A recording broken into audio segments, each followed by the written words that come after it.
Hello and welcome. This is Lights Out, and away we go with the episode. We're the Formula One podcast for fans, by fans. I'm Will, and as I look across the digital garage, as always, I'm joined by my co-host, or should I say my co-driver, Sam. Hello, Sam. How are you? Hello, Will. Hello, listeners. I'm very well, thank you. How are you? Yes, I'm all good, thank you. Not much to report, very chilled. Did you have a nice weekend? Yes, all nice and relaxing. Just saw a friend on Friday and then just chilled. I had a nice little date night in Streatham where I live on Saturday evening with my partner, which is very good. And then some Formula 1 on Sunday. I don't mean it. I did play a lot of Formula 1 game over the weekend as well.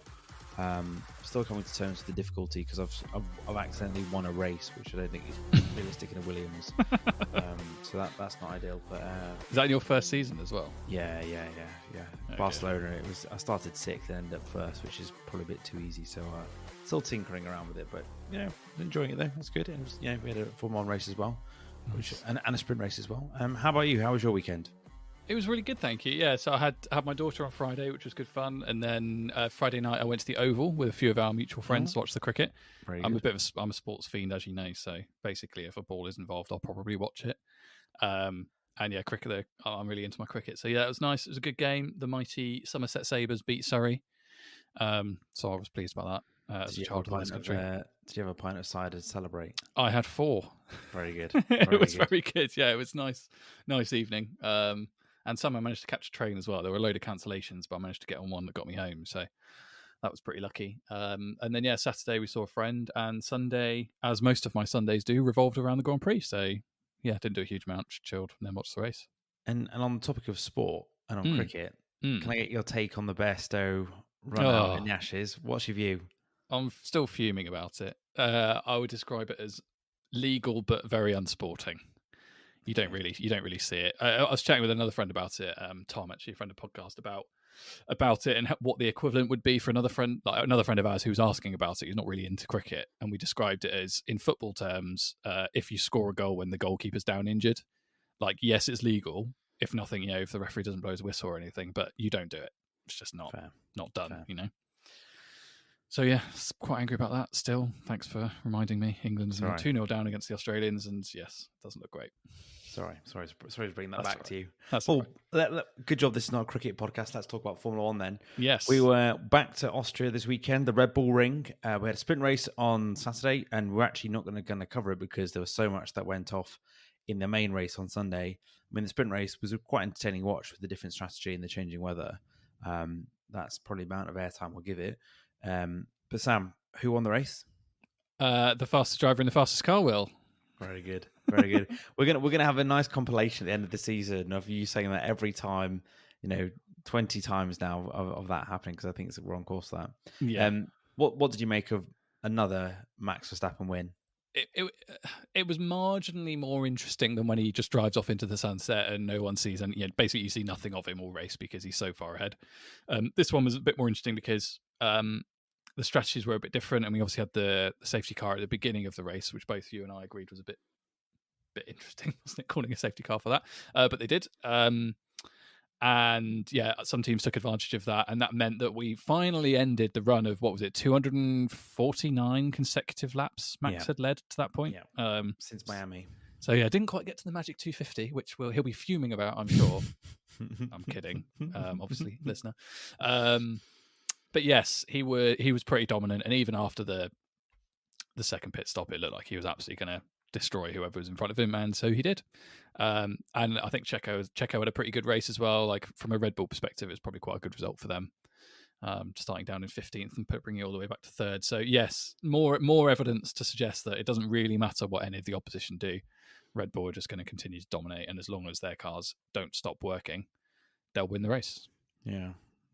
You make a good point there about him featured, but he was featured when he had to sort of overtake Leclerc, but I think Leclerc knew that it wasn't his really battle to sort of go for the win after the pit stop. And I think it was within 5 laps had basically closed a 5-second gap and retook the lead, which is extraordinary. I thought it was pretty crazy when he pitted with 2 laps to go for fresh tyres. Yes. Has a good 25-second gap.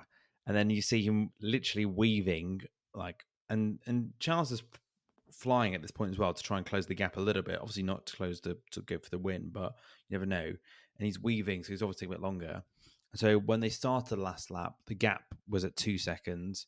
And by the end of the last lap, when Max gets the fastest lap, it was 5 seconds. So he pulled 3 seconds, going absolutely flat out in the final lap of the race. What did you make of that last dash for the fastest lap? Do you think he was sort of wrinkled and a bit annoyed that Checo had the point and he took it from that, or do you think he just was so bored he had to do something to entertain himself? I think it's the latter. Genuinely, I think he's so far ahead that he has to find ways to keep himself entertained, and he didn't go for what everyone else did, and that was exceed track limits at every opportunity he had. And this time he decided to come in for a new set of tyres and try and get the fastest lap, even though it means basically nothing. You get 1 point. I don't know what his lead at the top of the championship is now. I haven't looked, but I suspect it's enormous. Yeah, I think so. It makes no difference. Points. Yeah, so it makes absolutely no difference whatsoever. But he likes to sort of do it to prove a point. And maybe there's something about what happened between him and Checo on the Saturday. So if you missed it, listener, they had during the sprint race, Checo ran Max a little bit wide and probably pushed him off to some extent, and then Max took some pretty swift retribution, didn't he, sending up the inside and forcing Checo off. So there was a bit of spice there in the sprint race, but it didn't really come to fruition, obviously, because they were starting so far apart in the race. And I do, part of me wonders maybe he was just thinking, I'm going to like complete the set and just assert utter dominance over my teammate by getting the fastest lap. So yeah, he was taking the piss, wasn't he? Really? Yeah. I said this a couple of weeks ago, but I just find him winning so dull. It just feels like it means nothing to him. There's sort of no emotion. It just feels like he's, just doing a standard thing by winning a race. Whereas, I think that's then contributing to why the sport is really struggling at the moment and why it's feeling even worse and even more boring than it's ever done before in other periods of domination. Because, with Schumacher, he lived and breathed the sport. Vettel was, madly in love with his cars and was still really passionate when winning. And Hamilton, treats every win like it's his first. Whereas Max, you get indifference, and he seems like he'd rather be doing anything but winning races. It's really bizarre. And it's weird how it affects how you feel about the sport as a whole when the winner doesn't seem to care about winning. Yeah, it is quite. It wasn't a great advert for the sport, was it? Let's put it that way. This weekend, I think the race of itself wasn't great, and then we'll come on with some of the other stuff that became a bit of a farce by the end. So yeah, it wasn't great. I mean, it's hard to know about Max. Like, I kind of feel like I don't know if it's necessarily indifference for winning. It's more, I don't know, the sense I get from him is more that it's just like he's bored, and you can tell. I think if he had a bit more competition, maybe we'd see stuff slightly differently, or he would see things slightly differently. I think if he had someone to beat, you'd probably see something a bit different from him, but there's no one who gets even close to him right now. And it's going to be like that whole season. So he's going to have to kind of get used to it, I think, a little bit. Unless Red Bull do something mental and swap Checo for somebody, or we see some big moves or some serious upgrades on some other cars. But yeah, it doesn't look like it's going to really happen. So he's going to have to get used to winning easily, I think. Yeah, I saw the Christian Horner's comments on the weekend. And he's sort of saying, we can't get complacent. Things could still change, but something would have to go really wrong for them not to be constructor world champion, and for Max not to be the world champion. And I one of the things I found most revealing was Anthony Davidson was on comments with Crofty, and it was amazing hearing his reaction to watching the Red Bull when it was having to sort of follow another car or really attack a corner. He sounded genuinely amazed, and he's someone that's tested multiple F1 cars and really knowledgeable of the sport. And he seemed to be blown away, but the quality of that Red Bull car. And I think in recent weeks we talked about the gap seems to be closing, but the gap is still sizable. It's still mega. It's still unachievable. It's not going to be closed anytime soon. Yeah. So a couple of facts for you. So Max is averaging 25.4 points per race currently, and that obviously includes sprints. Yeah, I was going to say, but it's still an insane number of points per race weekend. And Red Bull I think they're one race away from equaling the record that McLaren have currently for most consecutive wins, which is obviously the miracle car they had during the 80s with Senna and Prost. So in a season, I think what's it in a season? Is that the stat they're going to break? Yeah, I think so. Yeah. Wow. Yeah. Wow. Oh no, it must stretch back. No, because one of the 10 they've got currently must be from last season because there's only been 9 this year. Yeah. Because they won their last race, didn't they? I think last season in Abu Dhabi. Yeah, they won. I think they won 18 of the last 20 races in Formula One. Yeah. Yeah. So there we go. We've covered Red Bull. Well done to them. Congrats, Max. We'll see you again next week. Yeah, see you again for it. Well, let's see how he can make it interesting for us to talk about next week. I suppose the big talking point from this weekend was the limit of the track limit. We got it teased in the qualifying with Checo and Lewis getting caught out and having laps been deleted for being over the lines, being fully over the line. And I saw quite a good explainer on Sky where Naomi Schiff put her shoe and sort of said, if the shoe is on the line, it's fine, but if you can see the line clearly, you're breaching it. And I think they've got a lot of automated tech now that can sort of spot quite clearly when people have gone over. So we had track times being deleted in qualifying. It kind of teased it, but no one seemed to be really thinking about what that would mean for a race. And in the race, it turned into a farce pretty quickly. What did you make of track limits GP? It was a farce. I just don't understand. Like because it got pretty close to a farce last year. There were a lot of these at Austria last season, but I'm sort of with the drivers a bit on this. Like they are the 20 best. Well, arguably the 20 best. There are a nice few, caveat there. Nice.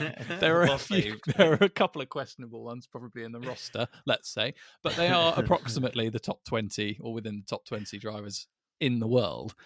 And if you're telling me that they can't keep 4 wheels inside the lines when they can see everything clearly, I just don't believe you. Like, I think the visibility from the cars is appalling, as we know, because they are now enormous. And that's also why we've seen some of them really struggle with their boxes in pit lane, and also when they join their start boxes at the start of races as well. We've seen quite a few infringements there. I just don't feel like the drivers have got any slack at all. And I understand the rule, and the FIA have a very small amount of sympathy in that they have to enforce this somehow, because otherwise you will just have drivers like taking the piss basically and driving a circuit of their own making, which we may well talk about in a moment with regards to a few drivers. Yeah, someone did do that.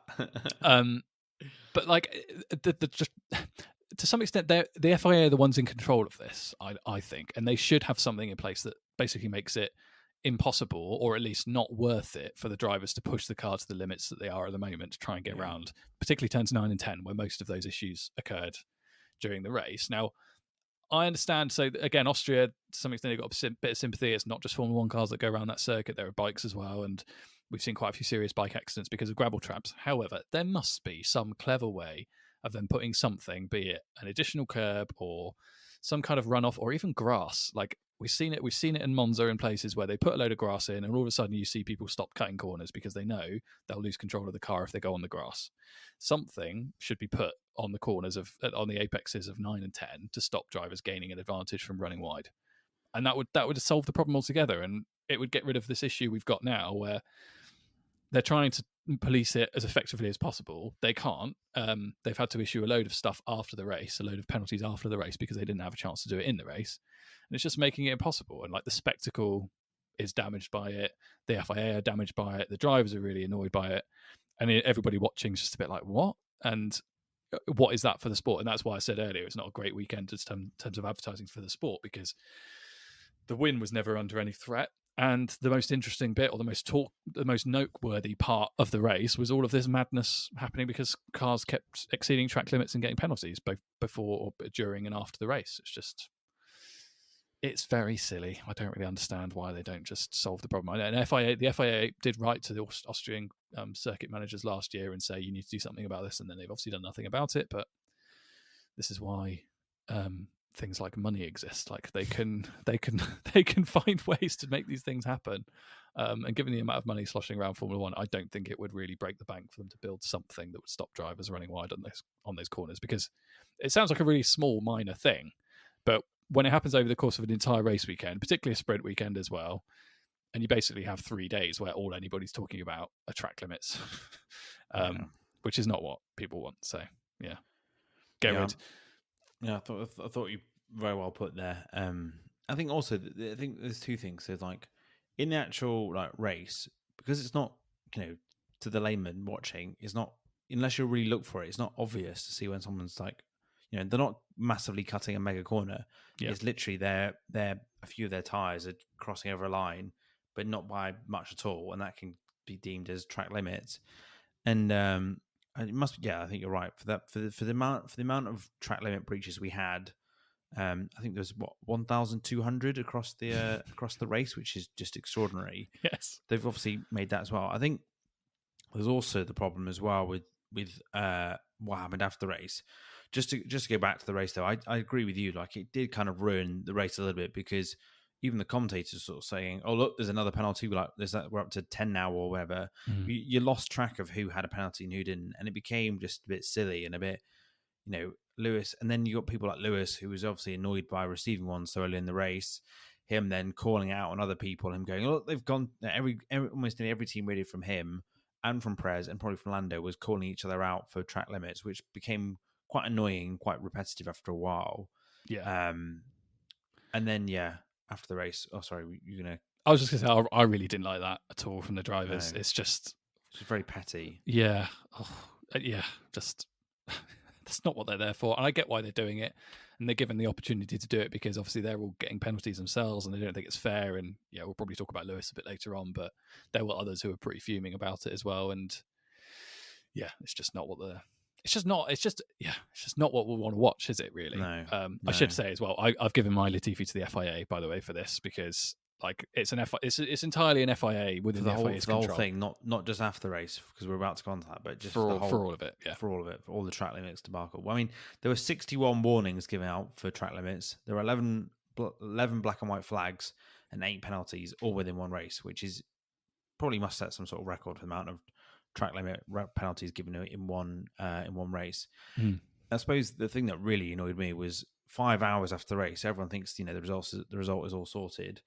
You then see that Aston Martin have put a protest in, and then they've had to go through all these instances of where there's been track limits to determine if the finishing grid is correct, and then you see people being moved around. So Sainz got demoted from 4th to 6th with a penalty.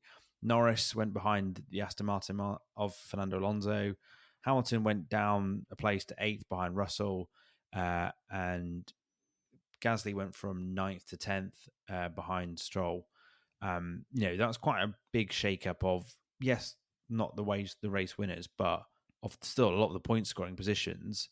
I think Aston Martin had bagged themselves a good few extra points from putting that protest in. But just imagine if Max or Checo or Charles had a penalty and then that had shifted them from it. I think if two of them had that a penalty moved down, I think people would be absolutely outrageous. The fact that it's not for podium positions is probably slightly dampened it a little bit, but it's still an absolute joke that the finishing order can be finished 5 hours after the race for anything that they didn't spot at the time. And just the number of penalties that are given out was just truly extraordinary. I mean, my Latifi is going to Esteban Ocon for his 30-second penalty, which is quite the achievement because he didn't pick a single penalty up in the actual race. And people were commenting on Twitter that he was sort of driving a different circuit, which I found very amusing. And he's also repeated his feat from earlier in the season of getting 4 penalties within the same race.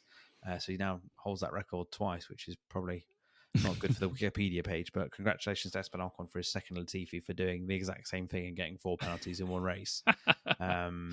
Yeah. What did you make of the debacle after the race? Oh, it's classic FIA madness, isn't it? Really.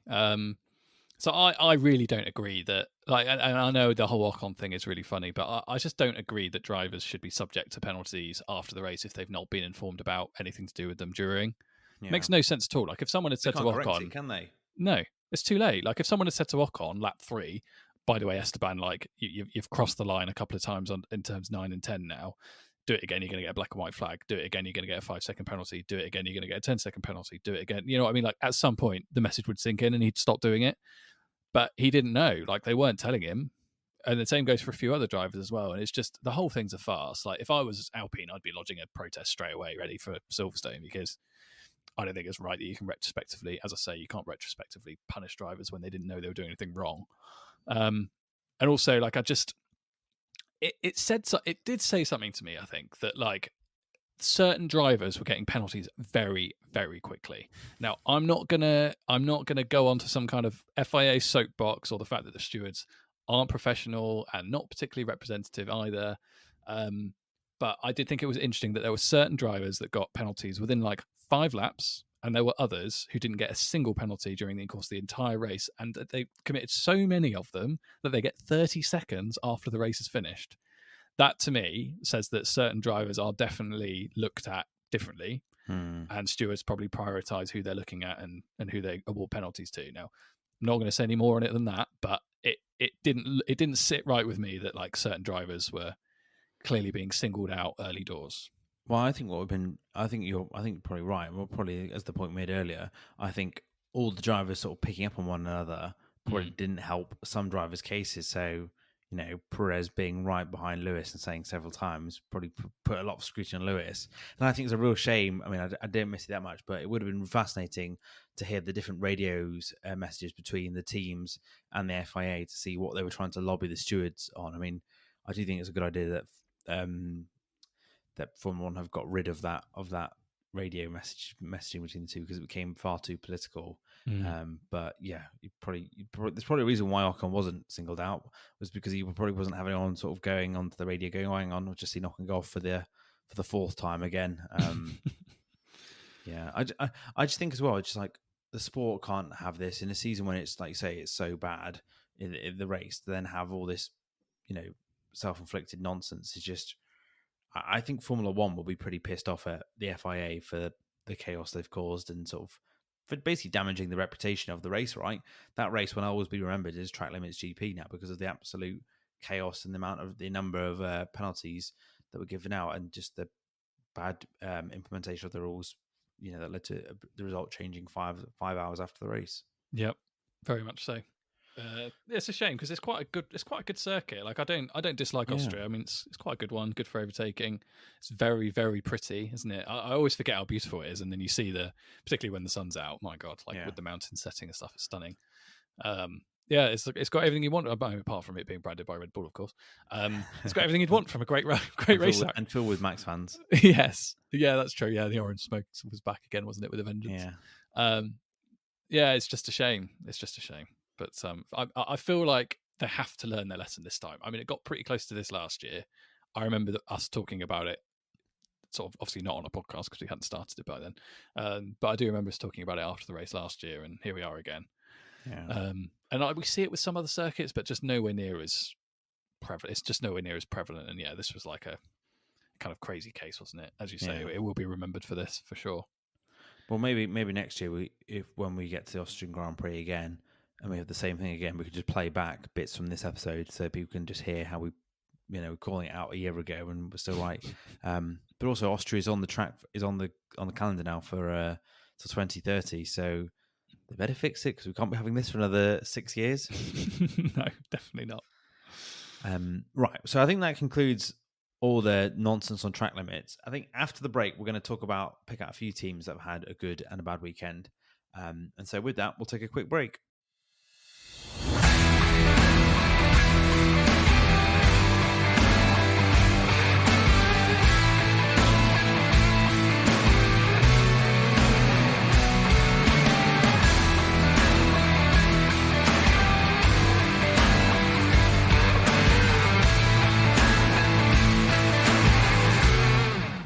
Hello, welcome back from the break. Hope you had a jolly old time. We had a very jolly time here. We just talked about Arsenal's transfer activities. Declan Rice joining Arsenal, which is very exciting for Sam.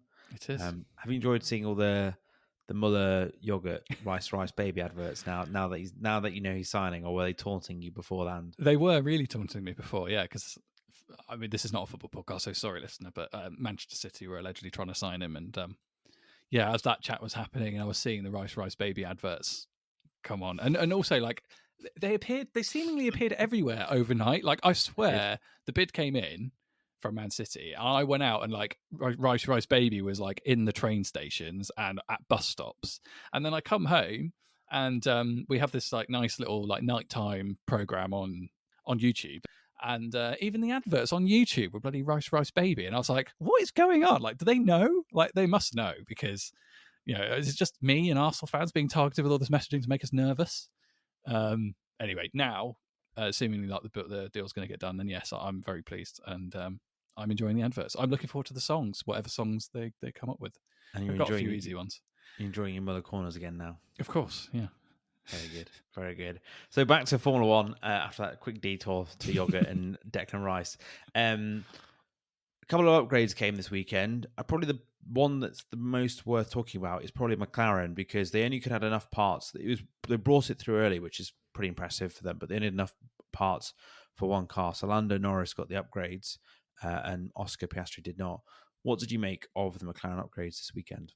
Oh, they're not McLaren upgrades. They are Papaya Bull upgrades. Forget the black ball. We're on to the Papaya Ball now. Absolutely. Yes, it's a very Red Bully upgrade, Will. The only thing on that car that didn't change was the front wing. They changed everything else. Front suspension, floor, side pods, inlet, even the halo got changed. The rear wing, rear suspension, all of it got switched out. And it's now a very, very Red Bull looking philosophy they've gone for. And lo and behold, turns out it's a much better race car, significantly better than their first car that they had a crack at making, and the one that, unfortunately for Oscar Piastri, he got stuck driving this weekend. And yeah, it looks really good, really good. I mean, Norris is a very good driver. I will say Norris is a bit of a specialist in Austria. He generally performs very well there. Yeah, so we'll see how that Papaya Ball does at Silverstone, and we know some other teams are bringing upgrades for that race too. So yeah, Sunday's going to be pretty epic, I think.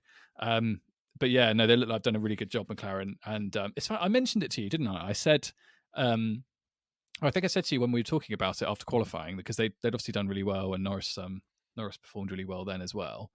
I obviously follow Mika Hakkinen on all social media channels for obvious reasons, and he gave an interview about a month ago, and I remember him saying this and just being like, yeah, okay, whatever, mate. But he said something about McLaren having a few really big upgrades coming, and that they would be competing for the podium within like the next month or two.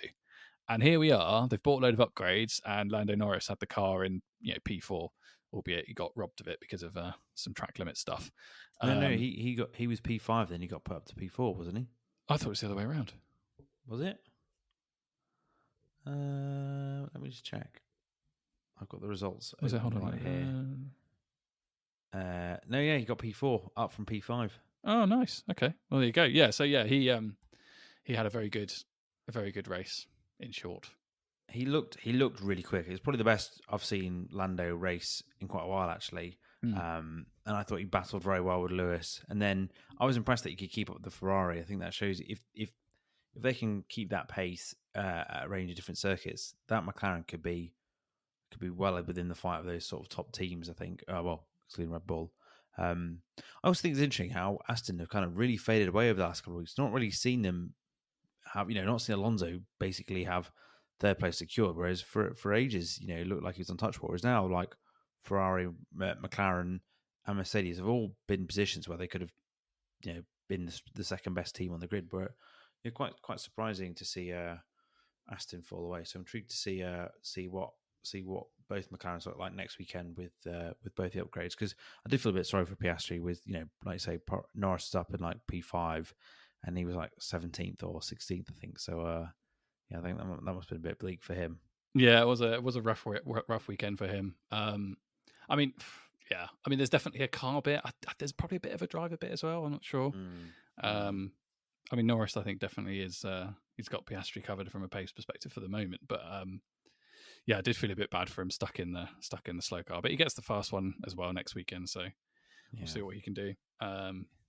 But yes, good progress from McLaren. Yeah, Aston Martin, I think they're bringing some more upgrades next weekend, apparently.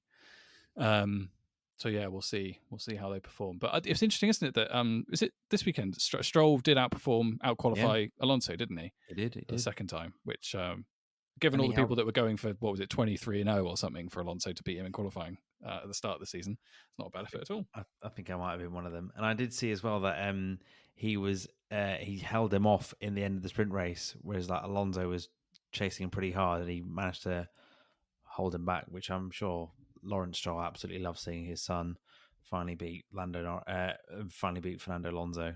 Yeah, definitely. No, it in the was same a car. good weekend for Lance. I mean, the protest that was lodged helped because he Yeah. was well outside the points. Yeah, no, he's lucked out there for sure. That sporting director has earned his cash this weekend. And I suppose Ferrari as well. Their upgrades seem to make a big difference as well. They were back to form, back to being the best of the rest. I really enjoyed the battle between Carlos and Charles. I thought that was quite a good one. Although there's definitely an odd team dynamic within Ferrari. Sometimes they seem to be happy to let them fight, and other times they really are, very adamant that Charles has got to be the one that stays out first, even though Carlos was looking much quicker throughout most of the race. And I did find it funny that the Ferrari engineer suggested to Charles to do a 3-stop, which was a really rogue suggestion and was met with quite sort of a massive put down by Charles, which was quite entertaining. But yeah, what did you make of the Ferrari upgrades this weekend? It was good. I mean, they made it looked like they'd made quite a bit of progress last weekend, or the weekend before last, I should say. And yeah, they bought a new floor to this particular race, and it seemed to work quite well for them. I wouldn't go as far as to say I'm convinced they've got rid of all of the issues they've had with that design, primarily around tyre degradation. But given how hard Austria was on the tyres this weekend, they both performed pretty well. I still don't think they're anywhere close to a match for Red Bull, obviously, and everybody's basically fighting over second place now. But they've clearly got on top of some of their issues, like the porpoising's gone because that had come back a month ago, and you could tell the drivers were really struggling with it. So that's really positive, and yeah, they're genuinely a good place. I mean, I'm still, I've subscribed to the view that as we found last season, even if they've got a faster car, I still feel like they'll make mistakes from a strategy perspective. And this whole asking the drivers, I mean, I understand why they will ask drivers their opinion about things like tyre deg and what do you think about what others are doing and stuff. That's fine, but when you're just cruising around and you just randomly ask your lead driver, what do you think about a 3-stop, even it's just not going to happen. Everybody knows it'd be a terrible, terrible idea. And Charles has to go through the kind of process of thinking about it and then going, no. It's just a bit weird, isn't it? Doesn't seem right. There's a lot of, you can just tell the drivers still don't quite have the trust. No. Whereas with other teams, you'll see it with kind of particularly Mercedes and Aston Martin and others, the team will make the strategy decision. On very rare occasions will the driver object to it or ask about it. It does happen, but not very regularly, rather than it be the other way around, where they'll be the drivers will have more control over the strategy, let's say. Yeah. So yeah, it's a bit unusual, but either way, a good weekend, good haul of points for them. Nice to have a Ferrari kind of on the podium, and splitting the Red Bulls was good. I mean, I know Checo started 15th, so we probably wouldn't have had that had he qualified properly and not had another appalling Saturday. I don't know how many in a row that is now. Friday. Terrible Friday. Yeah. Well, sorry. Yeah, Friday. I meant Friday. They're qualifying on Friday. Yes, woeful. Yeah. So without that, I think you probably would have. Charles probably would have finished third. But still, yeah, good. It's good they've made progress, and it's going to be really interesting, that battle for second place. I kind of feel like everybody is sort of in the same boat now. They know Red Bull are miles away. They know Max is miles away. Forget about chasing him down. They're all battling for second now. Yeah. And if you take Red Bull out of the equation, well, even if you took just Max out of the equation, it would be quite an interesting battle. But we'll see how it goes for second place. Yeah, I'm just glad to see Charles smiling again. He looked very sad the last couple of weekends when he's not been very good. Yeah, he's a racer, isn't he, at heart? Well, we talked about him before and his incessant desire to drive a car as quickly as humanly possible. He doesn't really have a kind of let's back it off and coast and get the car home attitude, or he doesn't really have that gear in him, I don't think. So it must be incredibly frustrating wanting to drive the car and knowing you can go a lot faster, but you can't because the car basically won't do it for you. And that is a very good segue into who we're going to talk about next. Mr. Lewis Hamilton was exhibiting a lot of that this weekend, especially in Sunday. I have to say, massive Lewis fanboy, but I did think his behaviour and his comments were a bit too far, a bit too much in the race. Really, he just sounded so defeated and he just sort of defeated by himself, really. He just didn't want to be there. And I thought it was so telling, the message that Toto had to step in to sort of calm him down, to sort of get him to focus, to sort of saying, look, we know the car is bad, just focus on driving it. That's a pretty damning message from anyone, let alone from probably one of the most respected team bosses in the sport to the 8-time world champion in the sport as well. Like, I don't think we've ever seen a message like that from from a team principal to a star driver. What did you make of Lewis and his behaviour this weekend? I enjoyed you called Lewis an 8-time world champion there. That's Oh, was he? Freudian slip. Sorry, Freudian slip. No, I agree with you, but for the purposes of maintaining an impartial podcast. Sorry, the record, as the record would say, 7 times. Sorry, that was that was not intentional. No, it's all right. I mean, hey, if Charles Leclerc can do it, and he has, he's referred to Lewis as an 8-time world champion a few times, which is funny. Yeah, a pretty bad weekend for Mercedes, a very bad weekend for Hamilton, and I actually think it was quite a bad weekend for Toto. I like he's a brilliant leader in general, I think, but I think he made some mistakes this weekend. So I don't think I don't think he should be coming on the radio to Lewis in that situation. I think he should be telling Bono, you've got to calm him down and get him to focus on driving the car. Like, just because he's the boss of the team, I don't think he should be jumping on the radio and conveying that kind of message to Lewis. And also, I kind of felt a bit like this when Toto, and sorry, we might need an explicit warning for this podcast now, but Toto referred to the car as a shitbox last year, didn't he? And the car had problems, but it was still competing for podiums on a semi-regular basis. And every other team down the paddock was just a bit like, oh, wow, Mercedes, like, yeah, complaining about being third rather than first kind of thing. And calling it a shitbox, I thought was a bit disrespectful for the team last year. I know the concept was what's flawed and they've moved in a different direction and kind of good for them. But similarly, in similar vein this weekend, like Lewis having a moan about the car. Yes, it didn't have a great weekend. I think that was more about setup, to be honest, than about the car itself. I just don't think they got it in a very good working window. And coming on the radio and trying to I get as a leader, you've kind of got to balance your sort of star driver with the team that make the car. But in this situation, I sort of feel like Lewis had to suck it up a bit, and that should have been the message rather than saying, I know the car is bad, because the car isn't that bad. I mean, it's not a Red Bull, and I know what they're used to. They're used to racing at the front. But I just think, for all those people working back at Brackley and consistently getting the messages from Lewis and others every weekend the car performs, going, oh, thanks so much for a great car, and I really appreciate all the work going on back at the factory, and that kind of occasionally a bit too overly sweet way, which drives a lot of people mad, myself included sometimes. And I like Lewis as well. But yeah, this weekend, it just felt like one of those times where Toto should have just said to Lewis, suck it up. Yes, you're not competing for the win. We need the points. We'll do better next weekend. And that's it. I don't think slagging off the car, that they've just spent loads and loads of time completely changing a direction for Lewis because he was the one who wanted it. I don't think that was right, personally. I mean, he's still yet to sign the contract. He has said he's basically 85% done. If I was Mercedes and I was Lewis and I wanted a good bit of PR right now, I'd sign that contract ahead of Silverstone Grand Prix, because everyone will go absolutely bananas for him being in the sport for another season and 2 seasons. And, being at your home race and being able to announce that would be a real feel-good story, especially as they expect the car to be in a decent position with the upgrades. And I think they knew that Austria was never going to be their circuit, but I think they're a lot more optimistic for Silverstone. Yeah. But yeah, the longer the contract doesn't go signed, the more those doubts start to return. No matter what they say about it, being a formality, the longer it goes on without a contract signed, the more I start to worry something else is going to happen. Yeah, the Ferrari looms, I think, a little bit. I'm sort of a mind that if Mercedes can either get to a point where they're winning races by the end of the year, because I think Lewis is going to leave it till much later this season, to be honest. I don't think we'll see anything before Silverstone. I don't think we'll see anything probably before September, I would have thought, at the earliest. I think he'll leave it as late as possible to see how much progress is made. And if he feels like the right amount of progress is being made, he'll sign another deal. But if Ferrari keep bringing upgrades and they get a bit closer to Red Bull and they open up a bit of a gap on Mercedes, I wouldn't be surprised if he's thinking about it. I mean, we will go into silly season as well. And that's when that will be one. If the contract is not close to being signed or there's still uncertainty about it, that will be the story of the summer. Because I think I was thinking about this today.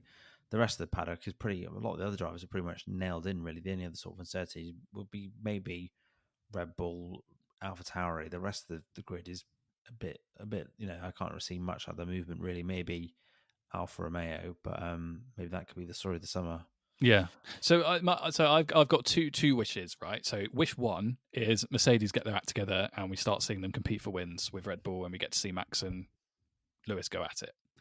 If that can't happen, my next best option is Christian Horner decides, do you know what? A lot of people out there hate me. I'm going to go out there and I'm going to find a way to get them on side. And the way I'm going to get them on side is to sign Lewis Hamilton and have him race against Max, because Max isn't really finding it very interesting at the moment anyway. He's clearly bored and isn't really shy about showing it. I know what will make him less bored. A teammate that's going to compete with him, and who's the only person, as we frequently say, on the grid that can compete with Max in equal machinery? Lewis Hamilton. It would just be, it'd be so good. It would be Prost and Senna, 0.2. I think could be worse. I think because I don't know if you saw at the weekend. I think it was in qualifying. Max deliberately. I think Toto actually calls it out. It says that Max deliberately blocks Lewis. He sees Lewis coming and moves him out of the way. I think if Christian Horner was turned up to Max's side of the garage and said, "Oh, by the way, so I've just sort of going to get rid of Checo and we've got this chap called Lewis in, Lewis Hamilton. We're going to bring him to make a teammate." I think Max would retire there and then. I think he'd be like, "I'm not being a teammate with him." But yeah. I don't know. I don't like. I feel like there's a lot of ego that could be appealed to there.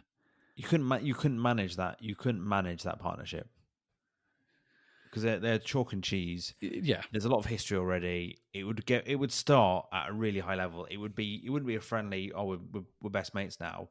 It would start in absolute, boxing match. We're going to go for each other's throats every race. I'm going to push you as far wide as possible, and then Christian Horner would be like, "Well, how on earth can I manage this when they're not racing fair with each other and they're pushing each other off and they're costing us?" Listen, I agree with you, but what I'm saying is, in my head, what would be the most enjoyable thing? Yeah. I think it would be good fun. I agree. It'd be impossible to manage. They wouldn't get on, and that would make it even better. Yeah, there's more chance of Max doing a stint in an AlphaTauri this season than there is of that happening. But yeah, we'll see. So I think that concludes our race chat. Shall we move on to the predictions game? I mean, I'm guessing you had to do quite a bit of work having to rejig all the scores with people moving around because of penalties after the race. I mean, it's a good job we don't record this straight after the race because this whole section would be irrelevant and completely out of date. So you've been great. The FIA have been nice and helpful for you, giving you plenty of time to redo your maths. So and you predict and toss up the score. So yeah, over to you, Sam. How are we doing in the predictions game? All right. Have I got another win in the bag? So it's been an interesting week this week. Yes. So obviously I did them kind of immediately after the race, and then had to redo them again because the classification changed significantly as a result of all of the various penalties. So I have been through and checked this twice now, and on both occasions I've checked it. I have had to update it. So I think this is right.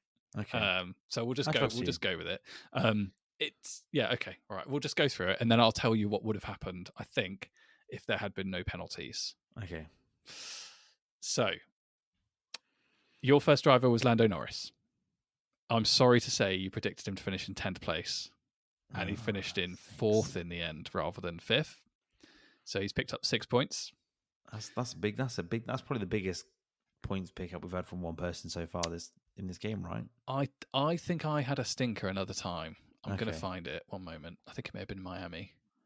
Yeah, so and it's Lando Norris as well. So in Miami, I had Lando Norris and I predicted him to finish 8th and he finished 17th and I picked up 9 points. So no, it's definitely not the worst we've had. Then you had Pierre Gasly, predicted him to finish 12th. He ended up his final classification was 10th, so you pick up 2 points. And then you had one Lance Stroll, who you predicted to finish in 8th place, and he ended up finishing in 8th place. So you got a 0 for that one. So 8 points total for you. I had Carlos Sainz. Okay. I predicted him to finish in 6th. He finished in 6th. So I got no points. I had Zhou Guanyu, who I predicted to finish in 13th. He finished in 12th. So I picked up 1 point. And then I had Sergio Perez, who predicted to finish in 3rd. And he finished in 3rd. So I ended up with a total of 1 for the week. Oh, very good. Very good. It's gone very well. Yes. So I think it was 10-3 rather than 8-1. So it doesn't change the total points outcome necessarily. I thought it had detrimentally impacted my score. But when I went back and looked, the reason I thought that is because I'd I drew Carlos Sainz and mistook the number that I drew for him because he's fourth. I think he's fourth in the championship or something. For what I predicted him to finish, and he was actually predicted to finish sixth. So yeah, that helped me out. So yeah, a good week for me. I've got the gap down to 3 points. Oh, because I've won quite a few. So that's a big swing in your favour there. Yes. Oh, I'm getting quite nervous now. It might be me that's buying the Red Bull merch for the start of next season. That's it. It puts a bit of pressure on. Yeah, I mean, who knew that the Red Bull Austrian Grand Prix was going to be the one that's come to my rescue? But I was very pleased with that. Sainz's penalties saved me, and that's a good week. I'm pleased. I'm back in the game. You are back. You're very much back in the game. A bit more of a contest now. Absolutely. So who have we both got for Silverstone this weekend? All right. Okay. So Silverstone Grand Prix. I've drawn the numbers. You and I were chatting as I drew them. Some of them are fun. Some of them are less fun. Okay. So you got first up number 12, Nico Hülkenberg. I think he's going to go 13th. Okay. Then you drew number 7, and I feel like we draw this driver. Ironically, we didn't in Austria, but I feel like we get this driver every week. George Russell. Ooh, I think he's going to go 5th. Okay, good weekend for George then. And then you got number 19, Logan Sargent. Ah, the general. Will the Sarge run the charge? I think he's going to finish 15th. Okay. All right, that's quite a tough roster there. It is hard. That's a tricky one. I got number 14, Oscar Piastri. Okay. Now, McLaren are obviously bringing upgrades. Yeah. I've no clue how good Piastri is around Silverstone. I've got absolutely nothing to benchmark my expectation here. So I'm going to go for a solid points finish. I think he's going to finish I'm going to go with 9th. I think he's going to get some points. In the Chrome McLaren. In the Chrome Bull. Chrome Bull. I then got number 8. That's my favourite, Lance Stroll. What do you call him? Daddy's boy. Daddy's favourite boy, Lance Stroll. And when I drew that, I was like, I've actually no idea because Aston Martin, more upgrades, maybe. Stroll. I don't know. It's a bit of a racer's circuit. I don't really feel that favours him. But the Aston Martin's still good. It's tricky. Ferrari good. Tricky one. Mercedes upgrades. I don't think he can't finish higher than 8th. I don't think. And I think he'll get pipped by at least one McLaren. I think he'll get beat by both McLarens. I'm gonna say 10th for Stroll. That's a bad weekend for him. And then I got 15, Valtteri Bottas. Oh, the forgotten man. A forgotten man driving for the forgotten team because we just never talk about Alfa Romeo, do we? Because they're just such a terrible, terrible season. I'll go 17th for Bottas. That's realistic. I can see that happening. You watch it, chuck it down with rain, and we see a Valtteri Bottas masterclass, and he finishes in the top 6. Finishes first, and the gap is once again back up to 9 points or 10 points, whatever it was, a couple weeks. Can you imagine if he won in the rain and we're like, well, we didn't think the first winner of this season that would be Max would be or not Red Bull would be Valtteri Bottas. That'd be quite a blast from the past. It would indeed. All right. Oh, and you think Max is going to win the race? I really hope we get someone else, but no, I don't think anybody can get close. If you'd said to me 2 weeks ago, I would have said Lewis with a chance. Now I think it's Max nailed on. I tell you what, Max's record at Silverstone isn't brilliant, is it? He's not one. He didn't win there the last 2 years. That makes me think he probably will be quite driven, and there'll be lots of booing, and that will probably drive him on a bit more as well. Yeah. But yeah, last year he had a really bad race, and he had something stuck in his brake duct. Had some damage, and that's right. He tried to. He tried to run someone off the road, didn't he? In a Williams, chasing some points at the end of the race last year. Oh, who was that? Was it Albon? I think it was Albon, yeah. I think it was. It wasn't Latifi. No. Well, no, it wouldn't have been. No, it wasn't Latifi. Yeah. So he's either finds it a struggle or he's due, isn't he? One or the other. It's probably the latter. He's never won at Silverstone, has he? I don't know. I think of recent winners. Well, I'll find that out for next week and say well done on your first win. Congrats on your second one. But I think Silverstone is such a brilliant circuit, and also with the British summer we're having so far, it's rained at Wimbledon today. Will it rain at Silverstone? That we've not seen a wet Silverstone for a number of years. That would be absolutely seen. So we are watching it together, aren't we? We are. Is this the first race we're watching together since we've done the pod? I believe it is. Yeah. Yeah, I'm very excited. I'll be decked out in my Lewis Hamilton t-shirt. Might even wear my cap. So the current forecast for Silverstone on Saturday and Sunday is just cloudy. Ooh, that's good though. That's good. We don't want predictions of pure sunshine. No, cloudy could go one of two ways. Oh, go on. A wet Silverstone. Max bins it into the first corner. Sweep Hamilton masterclass in the rain. Bottas P2. It's like the good old days. I assume you are predicting a Max Verstappen win, are you? Yeah. Okay. Yeah. Sadly. What would that be? Would that be 5 in a row? 6 in a row? Might be 6. Yeah, I think it's 6 in a row. Oh God, I don't know. Oh yeah, Currently, right. He's won 7, and Checo has won 2. And I think maybe Checo might not win another race this season. I'm willing to predict that at the moment. Are there any more street circuits left? Vegas. It's test my knowledge. Oh, Singapore. Yeah, Singapore. Yeah. That might be it. This is a real test of your knowledge. Trying to the rest of the calendar off the top of your head. There are no more in Europe, are there? I don't think they're all just circuits left now. Let me just. I don't back myself. So okay. Let me just get the calendar up. Is Silverstone? No, Silverstone can't be the last one before the summer break. There must be another one. No, we've got Hungary. Oh, then yeah. It'll be summer break. Then it'll be Belgium. Then it'll be the Max fan event in Holland. Our favourite Grand Prix. Yeah. My Google Chrome has just I thought it just crashed, but it hadn't. Singapore, Qatar. No, that's street. That's not a street circuit. No. Mexico's not a street circuit. Yeah, Vegas. Okay, so he may do. 4 wins. 4 wins for him then. The rest of Max. Oh dear. All right. Well, let's see how we go. I look forward to seeing you on Sunday and watching it together. That should be good. I'll tell you what I'll do. I'll have the prediction sort of to hand when we watch it, so we can sort of track it live to some extent. I might even get like a flip chart or something, and we'll do it. All right. We'll wrap it up there. Thanks everybody for joining us. Remember to subscribe and leave a review on your podcast platform of choice. If you enjoyed it, why don't you share the podcast with a friend? Hopefully they enjoy it more than the Track Limits reviewer enjoyed his time in Austria this weekend. We are on Twitter at Lights Out Lads, and on Instagram we are at the Lights Out Pod. Will, it's coming home. It's coming home. It's coming. Formula One's coming home. Yeah. As said, I think we're in for an absolute cracker. So fingers crossed the Formula One gods delivers a good race on home soil. Always lives up to produces classic moments. And if we can have a moment where there's and through goes Hamilton, when he took both. I was just about to do that. You do better than me. Go on. Through goes Hamilton.